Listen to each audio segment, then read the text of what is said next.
నమస్కారం, TG9 news తెలుగుకి స్వాగతం. హెడ్లైన్ చూద్దాం.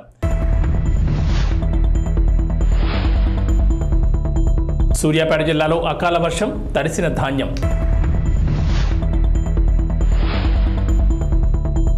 ఒంటిమిట్టలో సీతారాముల కళ్యాణం. నాతో పాటు సీఎం అయ్యే అర్హత కోమటిరెడ్డికే ఉంది. రేవంత్ రెడ్డి.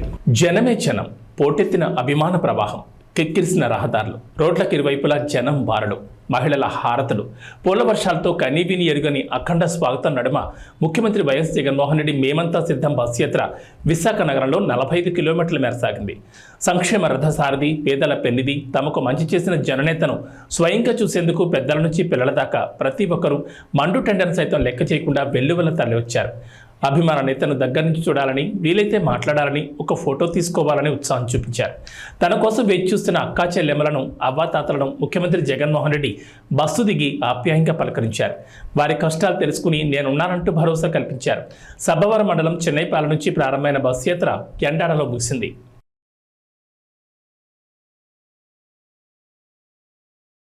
రెండు 2024 సార్వత్రిక ఎన్నికలకు సమయం దగ్గర పడుతున్న నేపథ్యంలో ఏపీలో రాజకీయాలు రోజు రోజుకి వేడెక్కుతున్నాయి. ఎన్నికల సమరం కీలక దశకు చేరిన క్రమంలో పొలిటికల్ హీట్ పీక్స్ చేరింది. సంక్షేమ పథకాలే తనను గెలిపిస్తాయని ధీమాతో ఉన్న జగన్ ఒకవైపు, జగన్ను గద్దెంచడమే లక్ష్యంగా బీజేపీతో పొత్తు పెట్టుకున్న చంద్రబాబు, పవన్ కళ్యాణ్ మరోవైపు వెరసి రాష్ట్రంలో హోరాహోరీ పోరు నెలకొంది. ఇదిలా ఉండగా మెగాస్టార్ చిరంజీవి కూటమి అభ్యర్థులకు మద్దతు ఇవ్వడం, కూటమికి ఓటేయాలని ప్రజలకు పిలుపునివ్వడం ప్రస్తుతం హాట్ టాపిక్గా మారింది. కూటమికి చిరంజీవి మద్దతు ఇవ్వడంపై వైసీపీ ప్రధాన కార్యదర్శి సజ్జల రామకృష్ణారెడ్డి స్పందించారు. ఈ అంశంపై మీడియా అడిగిన ప్రశ్నకు బదిలిస్తూ కీలక వ్యాఖ్యలు చేశారు సజ్జల. చిరంజీవి మద్దతు ఇవ్వడం తమ పార్టీకే మంచిదని, జగన్ వ్యతిరేక శక్తులన్నీ ఒకటయ్యాయని ఇప్పుడు ఒక క్లారిటీ వచ్చిందని అన్నారు. పవన్ కళ్యాణ్ రాజకీయాల్లో ఎందుకున్నారో ఆయనకే తెలియదని, ఆయన పరిపక్వత లేని వ్యాఖ్యలు చేయడంలో వింతేమీ లేదని అన్నారు. జగన్ను నేరుగా ఎదుర్కోలేకనే కూటమి కుట్రలకు పాల్పడుతోందని అన్నారు సజ్జల. ఎన్ఆర్ఐ యుఎస్ఏ స్పెసిఫిక్గా యుఎస్ విభాగానికి చెందిన ఎన్ఆర్ఐ మిత్రులు 13 వెహికల్స్కు, ప్రచార రథాలకు స్పాన్సర్ చేస్తూ మొత్తం తయారు చేయించారు. వాటిని ఇప్పుడే జెండా ఊపి ప్రారంభించి నియోజకవర్గాలకు పంపారు. ఇది పూర్తిగా ఎవరూ అడిగింది కాదు. స్వచ్ఛందంగా జగన్మోహన్ రెడ్డి గారి అభిమానులు, వైఎస్ఆర్ కాంగ్రెస్ పార్టీ అభిమానులు యుఎస్లో ఉన్నవారు వాళ్ళంతటా వాళ్లే ఈ 5 ఏళ్లుగా జరిగిన సంక్షేమ అభివృద్ధి ఏదైతే ఉందో, జగన్మోహన్ రెడ్డి గారి పాలన ఏ రకంగా అయితే రాజన్న రాజ్యం అంటే రామరాజ్యం అని తీసుకొచ్చిందో, అది మరో 5 ఏళ్ళు కావాలని ప్రజలందరూ ఆకాంక్షిస్తున్నారు. ఎక్కడికెక్కడ స్వచ్ఛందంగా ముందుకు వస్తున్నారు.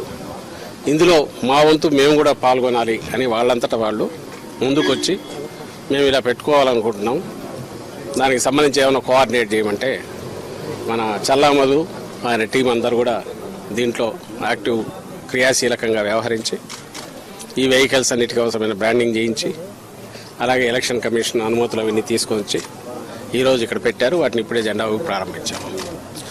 ఇది నిజంగా సంతోషించదగ్గ విషయం. ఎవరికి వాళ్ళు ఇది మా ఇంట్లో పెళ్ళినట్టు, ఎవరికి వాళ్ళు ఇది మా విజయం, జగనన్న విజయం అంటే మా విజయం అని అనుకొని ఎక్కడెక్కడ ఉన్న వాళ్ళందరూ కూడా వాళ్ళంతా వాళ్ళే ముందుకు రావడం అనేది చాలా సంతోషించదగ్గ విషయం.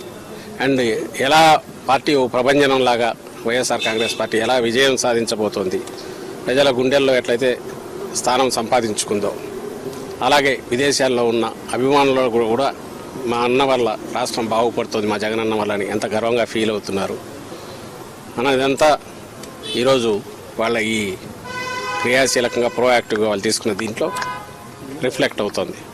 ఇక్కడ అందులో పార్టిసిపేట్ చేసిన వాళ్ళు ఇక్కడ కూడా ఉన్నారు కొంతమంది. ఇందులో ఈ యజ్ఞంలో పార్టిసిపేట్ చేసి స్పాన్సర్ చేస్తున్న వాళ్ళలో కొంతమంది యుఎస్ఏలో ఉన్నట్టున్నారు. వాళ్ళు తమ పేర్లు చెప్పమనట్లేదు, లేదా మాకు ప్రచారం కావాలని వాళ్ళు అడగట్లేదు. మేము జగనన్న చేస్తున్న ఈ యజ్ఞంలో మేము కూడా పార్టిసిపేట్ చేయాలనుకుంటున్నాం. ఈ విజయంలో మా వంతు మేము కృషి చేసినట్టు ఉండాలి, ఇంకా ఎక్కడన్నా ఉంటే చెప్పండి అని కూడా వస్తున్నారు. వాళ్ళందరికీ నా అభినందనలు. అలాగే గత వారం రోజులుగా రేయింబౌళ్ళు పనిచేసి వీటన్నిటిని రెడీ చేసుకున్న ఇక్కడ పార్టీ కార్యకర్తలకు, అలాగే ఇక్కడ ఉన్న సభ్యులందరికీ కూడా నేను అభినందనలు తెలియజేస్తున్నా. చాలా ఉత్సాహం ఉంది మాకు, ఎందుకంటే చెప్తున్నా కదా, వచ్చే ఎన్నికలు 20 రోజుల్లో పూర్తి అయితే ఆ తర్వాత మరోసారి జగన్మోహన్ రెడ్డి గారు ఇంతకంటే ఇప్పటికంటే ఇంకా ఎక్కువ మెజారిటీతో ప్రభుత్వం స్థాపించబోతున్నారు, ప్రమాణ స్వీకారం కూడా చేయబోతున్నారు అనే ఊపు ఇప్పటి నుంచే కనపడుతుంది. ఈరోజు అభ్యర్థులు అడగలేదు, పార్టీ అడగకుండా వీళ్ళ ముందుకు వచ్చి చేయడంలో అది ఎక్స్ప్రెస్ అవుతుందని చెప్తూ మరోసారి అందరికీ అభినందనలు తెలియజేస్తున్నాను. ముఖ్యంగా వీటిని స్పాన్సర్ చేసిన యూఎస్ఏలో ఉన్న ఎన్ఆర్ఐ మిత్రులందరికీ కూడా అభినందనలు అండ్ కృతజ్ఞతలు కూడా తెలియజేస్తున్నాను. Thank you. సీఎం గారు దాడి ఘటన మీద ఈరోజు దుర్గారావు టీడీపీ సానుభూతిని అరెస్ట్ చేశారు. మీరు మొదటి నుంచి ప్లాన్డ్ అటాక్ అని మీరు మొదటి నుంచి చెప్తున్నారు. ఈరోజు వాళ్ళని అరెస్ట్ చేశారు. ప్రీ ప్లాన్డ్ అటాకే. ఇప్పుడు ప్రీ ప్లాన్డ్ అటాక్ అనే దానికి రీజన్ కూడా చెప్పాము. ఎందుకు చెప్పామంటే జరిగిన పద్ధతి కానీ ఆ ఫోర్స్ ఎంత ఫోర్స్ఫుల్గా వచ్చింది అనేది కానీ అది ఇద్దరికి తగిలి కూడా అంతే ఫోర్స్ఫుల్గా తగలడం అంటే ఇట్ ఈజ్ నాట్ ఎవరో ఆకతాయి చేసిందో ఊరక గాల్లోకి విసిరిందో ఇచ్చేసిందో కాదనేది అక్కడ క్లియర్గా అర్థమవుతుంది. గురి పెట్టి కొట్టారు, అదృష్టవశాత్తు తప్పింది, మా అదృష్టవశాత్తు అది తప్పింది. అక్కడికి ఈయనకు తగిలి రెండవది వెల్లంపల్లి శ్రీనివాస్ కూడా తగిలింది. ఆయన కన్నుకు తగిలింది నేరుగా. ఆయనకే అంత ఫోర్స్ఫుల్గా తగిలింది అంటే జగన్మోహన్ రెడ్డి గారికి ఇంకా ఎంత గట్టిగా తగిలి ఉంటుంది. అది కొంచెం కింద అయితే ఏమయ్యేది, ఇది మేము ఎక్స్ప్రెస్ చేసింది. మేము ఎక్స్ప్రెస్ చేయడానికి ఒక సాలిడ్ రీజన్ ఉంది. అయితే దీని మీద వాళ్ళు టీడీపీ కానీ అలాగే పవన్ కళ్యాణ్ గారికి బ్యాచ్ కానీ వీళ్ళు అంటున్న మాటలు ఇదంతా డ్రామా అని అంటున్నారు. మళ్ళీ చెప్పాము, మళ్ళీ చెప్తున్నాను, ఇదే డ్రామా వాళ్ళని ఆడమని చెప్పండి. నిజంగా దూరం నుంచి రాయి పెట్టి కొట్టించుకోమండి ఎట్లుంటుందో. ఎవరైనా సరే అక్కడ నుంచి రాయి పెట్టి కొట్టించుకోవడము ఇంకోటి చేయడం అనేది సాధ్యమా? సెకండ్ థింగ్, ఆ కాన్స్టిట్యున్సీకి సంబంధించిన బోండావమో ఎవరో టార్గెట్గా మూవ్ అవుతున్నారు, ఆయన ఇరికించాలని చూస్తున్నారు అంటారు. ఇరికించాలని చూడడం ఇది. రేపు ఎవడైనా సరే హత్య చేసిన వాడైనా నన్ను దీంట్లో ఇరికించాలనుకుంటున్నారంటే ఎట్లా కుదురుతుంది? మేము there is a reason, valid reason to doubt. దాని మీద ఇన్వెస్టిగేషన్లో తేలినప్పుడు దీని వెనక ఏదైనా కుట్ర ఉంది, కొట్టినవాడు ఎవరు, దాని వెనక కుట్ర ఉంది. ఆ కుట్ర ఉంది నేను ఎందుకు అనుకుంటున్నామంటే అది సాహసం. ముఖ్యమంత్రి గారి మీద గురిపెట్టి ఒక వెపన్తోనో ఇంకో రకంగానో లేదా గట్టిగా తగిలే రకంగా సాహసం ఎవరు చేయగలరు? వెనక ఎవరెవరన్నా ఉండాలి, లేదా వెనక వాళ్ళు రెచ్చగొట్టిన దానివల్ల రెచ్చిపోయినా ఉండాలి. ఇందులో ఎంతవరకు ఆ వెనక ఉన్న వాళ్ళ పాత్ర ఉంది అనేది కూడా ఇన్వెస్టిగేషన్తో దాని ప్రకారం మూవ్ అవుతారు. ఇందులో ఒక నిరికించేది ఏమి ఉండదు. వాళ్ళు చేసి ఉంటే దొరుకుతారు, దొరికితే చట్టం పని తను చేసుకుపోతుంది, లేదు అనుకుంటే అక్కడికి ఆగుతుంది. అని ఒకటి ఖాయంగా కనపడేది ఏంటంటే ఇది ఒక పథకం ప్రకారం జరిగింది అనేది మేము ఏదన్నామో అది రుజువు అవుతుంది. అలా అనడానికి కూడా వ్యాలిడ్ రీజన్ మననే చెప్పాం. అలాగే మళ్ళీ చెప్తున్నాం, ఒకవేళ ఇది ఎవరైనా డ్రామాలు అనుకుంటే ఆ రోజు కత్తితో 19లో జరిగిందైనా ఈరోజు రాయితో తగిలిందైనా ఆ డ్రామా ఏదో వాళ్ళని ఎనాక్ట్ చేసి చూపమంటున్నాం. ఒకవేళ వాళ్ళకు కావాలంటే దూరం నుంచి ఒకటి వేయించుకొని రాయి ఎక్కడ తగులుతుందో ఆ సాహసం చేయమనండి. తలకాయ ఉండేవాడు ఎవడైనా డ్రామాలు వేసేవాడు అర్థం చేయించుకుంటాడా? ఏమన్నా దానికి వాళ్ళే ఆన్సర్ ఇవ్వాలి. ఈరోజు కూడా అదే మాట్లాడుతున్నారు. వాళ్ళంతటా వాళ్ళే 2 స్టోరీలు రాస్తున్నారు. వాళ్ళంతటా వాళ్ళే మేము ముందే చెప్పినట్టుగా ఇరికించాలని చూస్తున్నారని. అది అతని రోల్ ఉంటుంది కాబట్టి దాంట్లో బయటకు వస్తుంది. రోల్ ఎందుకు ఉంటుందంటే వాళ్ళు పవర్ఫుల్, వాళ్ళ పాపకం లేని కింద ఇంకోడెవడో ఆ పని చేయలేడు కాబట్టి. సో మా స్టాండ్ అదే ఉంది, అదే రుజువు అవుతుంది ఈరోజు. అది బోండా ఉమా, లేదంటే ఆయనకంటే పై వాళ్ళు ఉన్నారా, లేదంటే ఆయన కింద వాళ్ళు ఆయన ఆశీస్సులతో చేయించారా, ఎవరు ఉందనేది ఇన్వెస్టిగేషన్లో తేలాలి. మేము చెప్పగలిగింది ఆ incident pre planned, pre meditated attack అనడానికి కావాల్సిన ఆధారాలు ఉన్నాయి. అది ప్రీ ప్లాన్డా ప్రీ మెడిటేటెడ్ అనే ఆధారాలు ఉన్నప్పుడు దానికి తగిన మోటివ్ ఎవరికి ఉంటుంది అనుకున్నప్పుడు పలానా వాళ్ళు ఉండొచ్చు అని భావించినాము. వాళ్ళు కాక ఇంకోరెవరైనా ఉండొచ్చా, అంతకంటే చంద్రబాబు నాయుడు కంటే ఇంకా పైన ఎవరైనా ఉన్నారా, లేదంటే చంద్రబాబు నాయుడు కంటే కింద వాళ్ళు అనుకున్నారా, ఇవన్నీ ఇన్వెస్టిగేషన్లో తేలాల్సినవి. ఏం జరిగింది దాడి, అది హత్యాయత్నం. దానికి సంబంధించి ఎవరు బాధ్యులో వాళ్ళు పట్టుకునే ప్రయత్నం చేస్తే బాగుంటుందని కంప్లైంట్ ఇచ్చారు, వాళ్ళు ప్రయత్నం చేస్తున్నారు. ఇప్పుడు అక్కడ ఎవరెవరో బయటకు వచ్చినప్పుడు ప్రతి ఒక్కరిని మీరు ఇరికించాలని చూస్తున్నారంటే అది సాధ్యమే. ఎవరైనా తప్పు చేసినాడు నన్ను ఇరికించాలని చూస్తున్నారంటే ఎంత దాంట్లో రేషనల్ ఉంటుందో, హేతుబద్ధత ఉంటుందో, దీనికి అంతే ఉంటుంది. ఏమున్నాయి, మోడల్ కోడ్ అప్లై అవుతుంది అన్నారు. సో ఆ మోడల్ కోడ్ ప్రకారం ఏది అప్లై అయితే అది అవుతుంది, అంతే కదా. మంత్రులకు ఏది అప్లై అయితే క్యాబినెట్ ర్యాంక్ ఉన్న వాళ్ళకు అదే. సూర్యాపేట జిల్లా పాలకవీడి మండలం శూన్యపహాడ్ ఐకేపీ కేంద్రంలో దొడ్డు ధాన్యాన్ని కొనుగోలు చేయాలని రైతులు ధర్నా చేపట్టారు. 5 రోజుల నుంచి కొనుగోలు కేంద్రాల వద్దకు లారీలు రాకపోవడంతో వర్షం దెబ్బకు ధాన్యం తడిసిపోతున్నాయని కర్షకులు ఆవేదన వ్యక్తం చేస్తున్నారు. బస్తాకి అడుగు భాగాన ఉన్న ధాన్యం మొలకలొస్తున్నాయని ఆందోళన చెందుతున్నారు. అధికారులు స్పందించి త్వరితగతిన మిల్లులకు తరలించాలని కోరుతున్నారు. నల్గొండ జిల్లాలో పలు ఐకేపీ కొనుగోలు కేంద్రాల వద్ద ధాన్యాన్ని మిల్లులకు తరలించాలంటే లారీ డ్రైవర్లు బస్తాకు ₹2 చొప్పున డబ్బులు డిమాండ్ చేస్తున్నారని రైతన్నలు ఆరోపిస్తున్నారు. కొన్ని చోట్ల ఈదురుగాలుల ప్రభావానికి ధాన్యం రాసులపై కప్పిన పట్టాలు సైతం కొట్టుకుపోవడంతో ధాన్యం తడిసి మొలకలొస్తున్నాయి. పండించిన పంటను మార్కెట్లో విక్రయించాలంటే అన్నదాతకు సవాల్గా మారింది.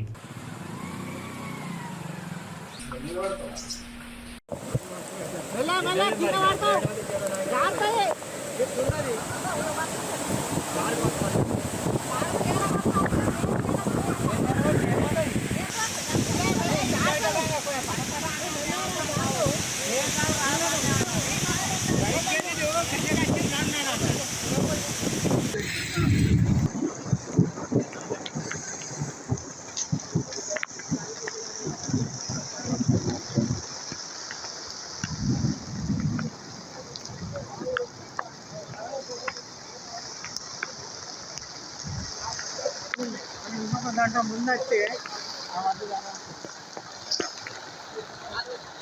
42 ఇది 60 రూపాయలు తడిసిన వాటిని ఇట్లా తీసుకోపోని చెప్పి తీసుకోపోవాలి.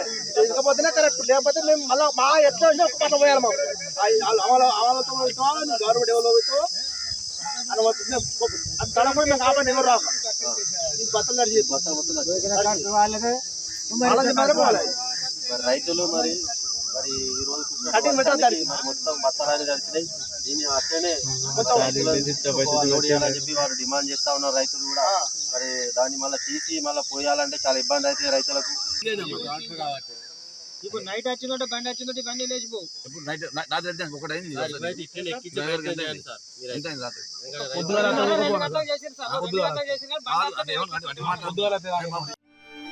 స్థానిక ఎమ్మెల్యే దుర్గం చిన్న చూడిగో నువ్వు వచ్చి 3 రోజులు 4 రోజులు అది ఓపెన్ చేసిపోయినావు. కనీసం ఇక్కడ రైతులకు వీళ్ళకు తార్పత్రి లేవు. మరి అదేవిధంగా మరి స్థానిక ఉన్నటువంటి సర్పంచులు కానీ ఎంపీడీ కానీ ఎవరు వచ్చి ఇక్కడ రైతులను మరి భరోసించలేదు ఇప్పటి వరకు కూడా. మరి 2 రోజుల వర్షాలు కురుస్తూ ఉన్నాయి. మరి వడ్లు మొత్తం ముద్దాయినాయి. దీనికి రైతులకు మీరు నష్టపరిహారం ఎకరానికి ₹20 ఇవ్వాలని చెప్పి నేను భారతీయ జనతా పార్టీ డిమాండ్ చేస్తూ ఉన్నా. మరి అదేవిధంగా ఇంకా 3 రోజుల దాకా ఫుల్ వర్షాలు ఉన్నాయి. కనీసం ఇక్కడ ఉన్నటువంటి స్థానికులు కానీ రైతులను ఇంత ఘోరంగా మీరు చేయడం సరికాదు. మీరు వెంటనే స్పందించి ఇప్పటికైనా కూడా రైతులను మీరు ఆదుకోవాలని చెప్పి మేము డిమాండ్ చేస్తూ ఉన్నాం. మరి ఎందుకంటే ఇంకా 2-3 రోజులకు అకాల వర్షాలు బాగా ఉన్నాయి. మరి రైతులు ఈ ముద్దైనటువంటి మీరు వెంటనే స్పందించి ఈ 2-3 రోజులు ఖాళీ చేయాలని చెప్పి మేము డిమాండ్ చేస్తూ ఉన్నాం. పొన్నమి వెలుగుల్లో కోదండరాముడి కళ్యాణం నిర్వహించనున్నారు. సాయంత్రం 6:30 నుంచి రాత్రి 8:30 వరకు పౌర్ణమి రోజున పండు వెన్నెల్లో రాములోరి కళ్యాణోత్సవం జరగనుంది. ఒంటిమిట్ట కోదండరామస్వామి ఆలయంలో నవమి బ్రహ్మోత్సవాలు అంగరంగ వైభవంగా సాగుతుండగా అందులో భాగంగా చైత్ర పౌర్ణమి రోజు రాత్రి స్వామివారికి కళ్యాణం జరిపించడం ఒంటిమిట్టలో ఆనవాయితీగా వస్తోంది. ఈ నేపథ్యంలో జరిగే కళ్యాణం కోసం ఒంటిమిట్ట సర్వాంగ సుందరంగా ముస్తాబైంది. ఇక ఒంటిమిట్ట ఆలయం కడప నుంచి తిరుపతి వైపు వెళ్లే రహదారికి పక్కనే ఉండడంతో కళ్యాణోత్సవం దృష్ట్యా ఆ ప్రాంతంలో ట్రాఫిక్ దారి మళ్లించారు. ఒంటిమిట్ట కోదండరాముడి కళ్యాణోత్సవం సందర్భంగా కడప తిరుపతి మధ్య భారీ వాహనాలు దారి మళ్లించారు. శ్రీలంకలోని ఉవాఫ్ రావెన్స్లో మోటార్ రేస్ జరుగుతున్నప్పుడు కారు అదుపు తప్పి కింద పడడంతో కనీసం 7 మరణించారు. మరో 23 మంది తీవ్రంగా గాయపడ్డారు. ఆదివారం దీతలాభా పట్టణంలోని ఫాక్స్ హిల్ సూపర్ క్రాస్ ఈవెంట్లో ఈ ఘటన చోటు చేసుకుంది. మృతుల్లో 8 ఏళ్ల బాలుడు, 4 ట్రాక్ అసిస్టెంట్లు ఉన్నారని పోలీస్ అధికార ప్రతినిధి నిహాల్ తల్దువా తెలిపారు. ది డైలీ మిర్రర్ షేర్ చేసిన సోషల్ మీడియాలో ఒక వీడియో అస్తవ్యస్తమైన దృశ్యాన్ని సంగ్రహించింది. ఎర్రటి కారు గుంపుతో ఢీకొనడానికి ముందు ప్రమాదాన్ని తగ్గించడానికి ట్రాక్ మార్షల్ సిగ్నలింగ్ చేయడం చూపిస్తోంది. ఫలితంగా భయంకరమైన అరుపులు వినిపించాయి.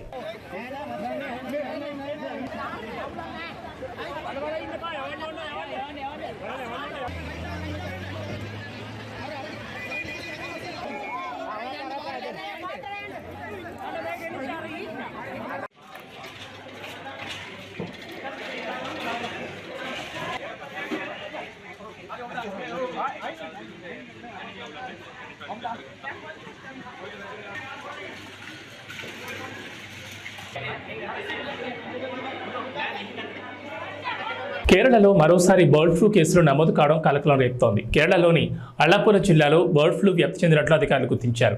2 గ్రామాల్లో బర్డ్ ఫ్లూ లక్షణాలతో ఉన్న బాతుల నమూనాలను పరీక్షల నిమిత్తం భోపాల్లోని ల్యాబ్కు పంపగా వ్యాధి నిర్ధారణైంది. శాంపిల్స్లో ఏవియన్ ఇన్ఫ్లుయెంజా ఉందని నిర్ధారించారు. దీంతో అప్రమత్తమైన జిల్లాధికారులు ఆయా గ్రామాల్లోని 2 లక్షల కోళ్లు బాతులను చంపి పూడ్చిపెట్టారు. కేరళలో బర్డ్ ఫ్లూ వ్యాప్తి చెందడంతో అలర్ట్ అయింది తమిళనాడు ప్రభుత్వం. కేరళ సరిహద్దుల్లోని చెక్పోస్టుల వద్ద నిఘా పెంచింది. తమిళనాడు కేరళ సరిహద్దుల్లో విస్తృత తనిఖీలు చేపట్టారు అధికారులు. ఉండవల్లిలో నివాసంలో పార్లమెంటు శాసనసభకు పోటీ చేసే అభ్యర్థులకు చంద్రబాబులు బీఫారాలు అందజేశారు. అనంతరం అభ్యర్థులతో ప్రతిజ్ఞ చేయించారు. బీఫామ్లు తీసుకున్న ప్రతి ఒక్కరూ గెలిచి చట్టసభలో అడుగుపెట్టాలని స్పష్టం చేశారు. ప్రజలు కార్యకర్తల అభిష్టం మేరకే అభ్యర్థులు ఎంపిక జరిగిందన్నారు. రాక్షసులతో యుద్ధం చేస్తున్నదన్న ప్రతి ఒక్కరూ సంకల్పంతో ముందుకెళ్లాలని తెలుగుదేశం అధినేత చంద్రబాబు అభ్యర్థులకు దిశానిర్దేశం చేశారు. రాష్ట్రానికి జగన్మోహన్ రెడ్డి ఏం చేశాడో చెప్పుకోలేక డ్రామాలు తెరతీస్తున్నారని విమర్శించారు. పెన్షన్ల విషయంలో జగన్ చేసిన కుట్రలు ఆడిన గులకరాయి డ్రామాను ప్రజలు చీకొట్టారని దుయ్యబట్టారు. ప్రజాగాళానికి వస్తున్న స్పందనే జగన్ పతనాన్ని చాటి చెప్తోందని ధీమా వ్యక్తం చేశారు.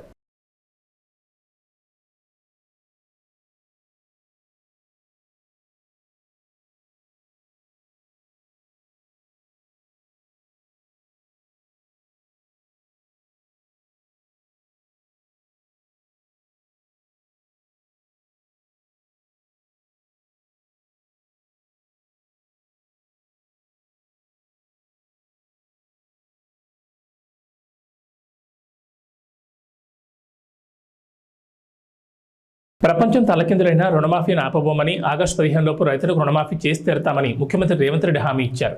రుణమాఫీ పూర్తి చేసి ప్రజల రుణం తీర్చుకుంటామన్నారు. భువనగిరిలో చామల కిరణ్ కుమార్ రెడ్డికి మద్దతుగా రోడ్ షోలో కోమటిరెడ్డి సోదరులతో కలిసి పాల్గొన్న రేవంత్ రెడ్డి తర్వాత జరిగిన బహిరంగ సభలో భారత భాజపాలపై విమర్శలు గుప్పించారు. మోదీ దెబ్బకు దేశంలో ప్రజాస్వామ్య వ్యవస్థలన్నీ కుప్పకూలుతున్నాయన్న సీఎం దానికి భారత మద్దతు పలుకుతుందని మండిపడ్డారు. మోదీ వ్యవస్థలను చెరబట్టి విపక్షాలను బెదిరించేందుకు వాడుకుంటున్నారని రేవంత్ విమర్శించారు. నెల రోజులకే కాంగ్రెస్ను గద్దెదించాలని కేసీఆర్ అంటున్నారని, 10 ఏళ్లుగా తెలంగాణకు అన్యాయం చేస్తున్న మోదీని గద్దెదించాలని ఎందుకు అన్నారు లేదని ప్రశ్నించారు. రైతులకు కాంగ్రెస్ ప్రభుత్వం అండగా ఉంటుందని రేవంత్ భరోసా ఇచ్చారు. సభలో తన తర్వాత ముఖ్యమంత్రి అయ్యే అర్హత కోమటిరెడ్డి వెంకటరెడ్డికే ఉందని రేవంత్ రెడ్డి కీలక వ్యాఖ్యలు చేశారు. మిత్రులారా, మీరు ఒక్క 10 నిమిషాలు నిశ్శబ్దంగా సావధానంగా వింటే మనం చాలా విషయాలు మాట్లాడుకోవాల్సిన అవసరం ఉంది. మన భువనగిరి, మన నల్గొండ జిల్లా భవిష్యత్తు ప్రణాళికలను మనం మాట్లాడుకునే నిర్ణయం తీసుకోవాల్సిన అవసరం ఉన్నది. మిత్రులారా, 15 నిమిషాలు సావధానంగా వినాల్సిందిగా మిత్రులను కోరుకుంటూ, నల్గొండ జిల్లా అన్నా, భువనగిరి ప్రాంతమన్నా సర్దారు సర్వాయి పాపన్న గౌడు మొట్టమొదట గుర్తొస్తాడు. దొడ్డి కొమరయ్య గుర్తొస్తాడు. చాకలి ఐలమ్మ గుర్తొస్తుంది. రావి నారాయణ రెడ్డి గుర్తొస్తాడు. బద్దం నరసింహారెడ్డి గుర్తొస్తాడు. మల్లు స్వరాజ్యం గుర్తొస్తుంది. ఆరుట్ల రామచంద్రారెడ్డి గుర్తొస్తాడు. ఆరుట్ల కమలాదేవి గుర్తొస్తుంది. ధర్మ భిక్షం గుర్తొస్తాడు. కొండా లక్ష్మణ్ బాపూజీ గుర్తొస్తాడు. ఆనాడు సోదరిమణి బెల్లి లలిత గుర్తొస్తుంది. భువనగిరి గడ్డ అంటే గుత్పల సంఘం పెట్టిన దొడ్డి కొమరయ్యను ఈ ప్రాంతం ఎప్పటికీ మరవదు. మిత్రులారా, ఇవాళ నేను మీతోని మనసు విప్పి మాట్లాడదలుచుకున్నా. ఈ తెలంగాణ రాష్ట్రం ఆనాడు హైదరాబాదు సంస్థానం ఆదిలాబాదు జిల్లాలో కొమరం భీం రామ్జీ గోండు జల్ జమీన్ జంగల్ అని భూమి కోసం, భుక్తి కోసం, విముక్తి కోసం వాళ్ళు మొదలుపెట్టిన పోరాటం ఈ నల్లగొండ గడ్డ మీద మా ఎర్రజెండా సోదరులు సాయుధ రైతాంగ పోరాటం మొదలుపెట్టి నిజాంల నుంచి, రజాకర్ల నుంచి హైదరాబాదు సంస్థానానికి విముక్తి కలిగించారు. ఈ గడ్డ పోరాటాలకు స్ఫూర్తి. ఈ గడ్డ బానిసతత్వానికి అడ్డంగా నిలబడి నీ బాంచం దొరా అనే విధానాన్ని స్వస్తి పలికి ఈ ప్రాంతాన్ని దొరల గడీల నుంచి బంధ విముక్తుల్ని చేసింది ఈ ప్రాంతం.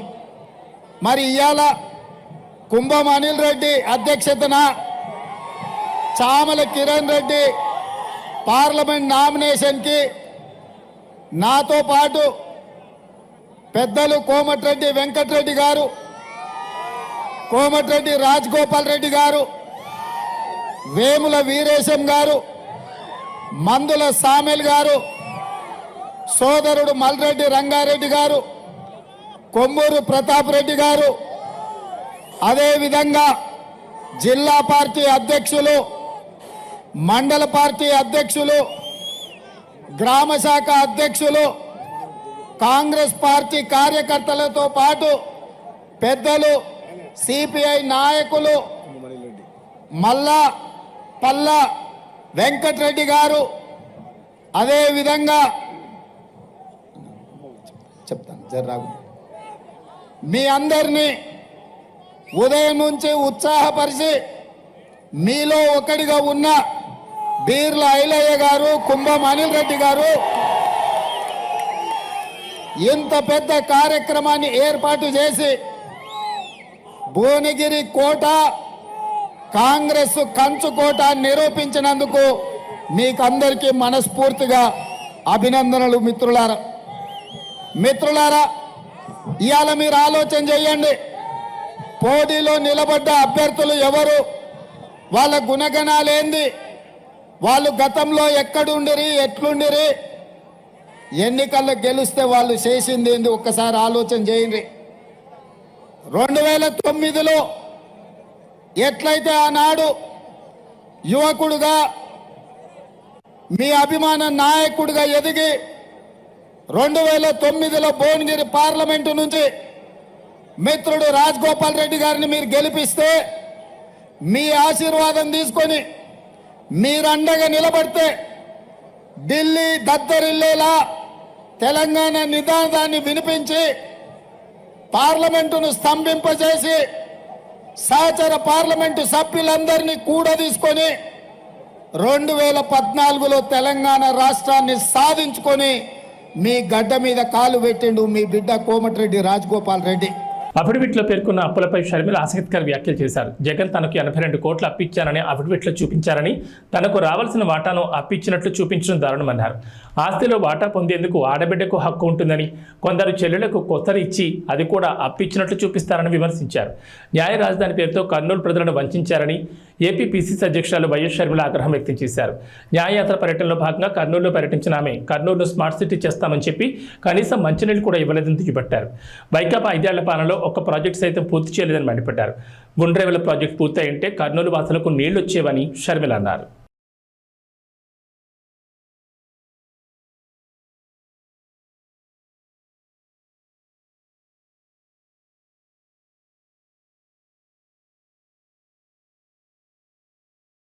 ఆక్వా పరిశ్రమను జగన్ సమూలంగా ముంచారని, కూటమి అధికారంలోకి రాగానే లాభసాటిగా సాగేలా చూస్తామని జనసేన అధినేత పవన్ కళ్యాణ్ హామీ ఇచ్చారు.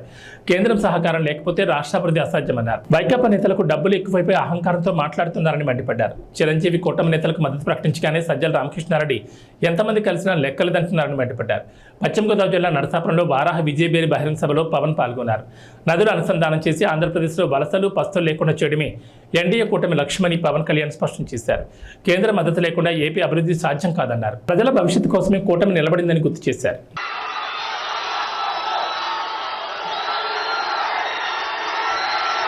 నరసాపురం చాలా మంచి జ్ఞాపకాలు ఉన్నాయి. మన వారాహి సభలో కూడా చెప్పాడు, తప్పిపోతే నరసాపురంలో చిన్నప్పుడు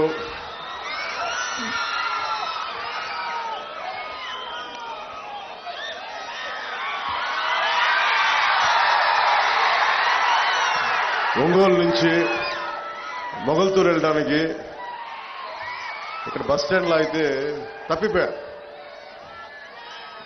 తిరిగి ఎవరో ఇక్కడ పాపం చిన్న కొట్టు దగ్గర కూర్చోబెట్టి నన్ను మా నాన్న వచ్చే వరకు వెయిట్ చేసి తిరిగి మొగల్తూరు పంపించారు. ఎప్పుడు కూడా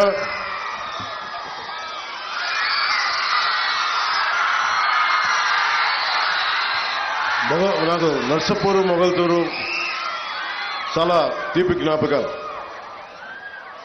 పోయిన సంవత్సరం పోయిన ఎన్నికల్లో 2019 ఎన్నికల్లో ఇక్కడే మన నర్సపురంలో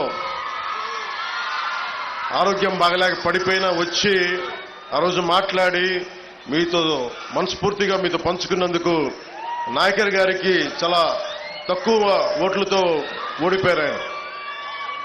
కష్టమైన సమయంలో కూడా మీరు అండగా నిలబడ్డారు. నర్సపురం ప్రజలు గుండెల్లోకి తీసుకున్నారు. ఇది 2024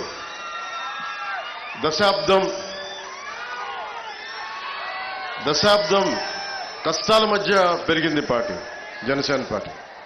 చాలా ఒడిదుడుకులు ఎదుర్కొని వైఎస్ జగన్ లాగా మీకు తెలుసు కదా, చిన్న ప్రభుత్వ ఉద్యోగాలు చేసుకునే ఉద్యోగ కొడుకుని 2.5-3 ఎకరాలకి ఎంత చిన్న కమితా ఉండేది మొగల్తూరులో. అలాంటి కుటుంబాల నుంచి వచ్చిన వాడిని. నాలాంటి వాడికి గుండాగర్ది, డబ్బు బలుపు, దోపిడీ వ్యవహారాలతోటి ఉండే జగన్ పార్టీతో ఎదుర్కోవాలంటే ఎంత సత్తా కావాలో తెలుసుకోండి. ఒక సగటు మధ్యతరగతి మనిషి నర్సపూర్ లాంటి, నెల్లూరు లాంటి, ఒంగోలు లాంటి చిన్న పట్టణ టౌన్స్లో పెరిగినవాడిని నేను. లండన్లో పెరిగినవాడిని కాదు, న్యూయార్క్లో పెరిగినవాడు కాదు. చాలా నర్సపురం లాంటి చిన్న చిన్న టౌన్స్లో పెరిగినవాడిని నేను. సో నాకు ప్రతి మనిషి కష్టాలు తెలుసు. నాకు నర్సాపురం గురించి చెప్పాలంటే అన్నయ్య మెగాస్టార్ చిరంజీవి గారు వైఎన్ కాలేజ్లో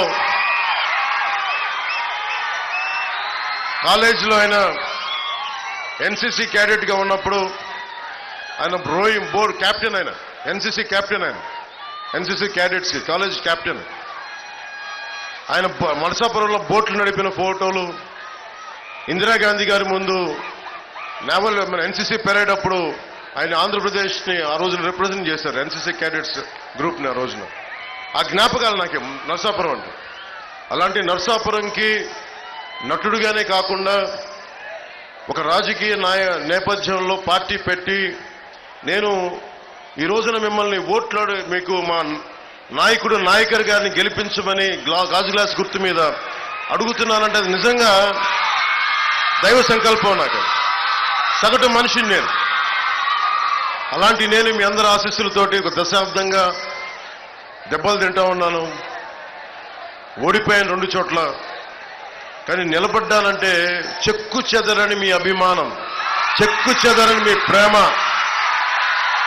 ఆడబిడ్డలు, ఆడపడుచులు, యువతులు, తల్లులు, ఇక్కడే కాదు దారి పొడుగుతా ప్రేమాభిమానాలు, నీరాజనాలు. ఇందాక నుంచి చూస్తా ఉన్నాను. ఆ పక్క నుంచి సభ జరుగుతున్నంతసేపు, నుంచినంతసేపు దాదాపు అరగంట సేపు హారతులు పడుతూనే ఉన్నారు. మా ఆడపడుచులకి, మా అక్క చెల్లెళ్ళకి, యువతులకి కృతజ్ఞత అభివందనాలు. ఈ ఎన్నికలు చాలా కీలకమైనవి.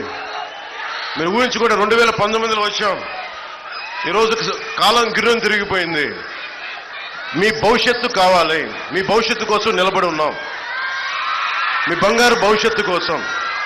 నేను చాలా కష్టపడి చాలా పెద్దలందరితో మాట్లాడి ఎన్డీఏ అలయన్స్ని తీసుకురావడానికి కూడా ముఖ్య కారణం మనకి కేంద్రం సపోర్ట్ లేకపోతే ఆంధ్రప్రదేశ్ని అభివృద్ధి చేయలేము. మాకెవ్వరి మీద కేసులు లేవు. జగన్ లాగా నా మీద 32 కేసులు లేవు నా దగ్గర. నేను అడిగితే, రిక్వెస్ట్ చేస్తే ఆంధ్రప్రదేశ్ అభివృద్ధి గురించి మాట్లాడతాను తప్ప ఇంక దేని గురించి మాట్లాడను. అలయన్స్ కూడా అమిత్ షా గారిని, ప్రధానమంత్రి గారిని, మిగతా నడ్డా గారిని, అందరి నాయకులు ఒకటి అడిగాను. 5 కోట్ల మంది ఆంధ్రప్రదేశ్ ప్రజల భవిష్యత్తు మీరు నిలబడాలి. మీరు మమ్మల్ని నమ్ముకొనున్నారు ప్రజలు. మీ ఆశీస్సులు కావాలంటే చాలా పెద్ద మనసుతోటి వచ్చి ఈరోజు నిలబడ్డాను. కాంగ్రెస్ పై చేస్తే చూస్తూ ఊరుకోవడానికి తాను జైపాల్ రెడ్డి జానారెడ్డిని కాదని తమ ప్రభుత్వం జోలికి వస్తే మాడి మసైపోతారని ముఖ్యమంత్రి రేవంత్ రెడ్డి హెచ్చరించారు. డిసెంబర్లో కేసీఆర్ను గద్దించామని ఇక మోదీని దించే సమయం వచ్చిందన్నారు. మెదక్లో కాంగ్రెస్ అభ్యర్థి నామినేషన్ ర్యాలీలో పాల్గొన్న సీఎం నియోజకవర్గంలో నాడు ఇందిరాగాంధీ గెలుపు చేసిన అభివృద్ధిని వివరించారు. రుణమాఫీ చేయడమే కాకుండా రైతులకు బోనస్ ఇచ్చి తీరుతామని పునరుద్ఘాటించారు. మెదక్ పట్టణంలో కాంగ్రెస్ పార్టీ అభ్యర్థి నీలం మధు ముదిరాజు నామినేషన్ ప్రక్రియ మెదక్ శాసనసభ్యుడు యువమిత్రుడు రోహిత్ అధ్యక్షతన ఏర్పాటు చేసిన ఈ భారీ బహిరంగ సభలో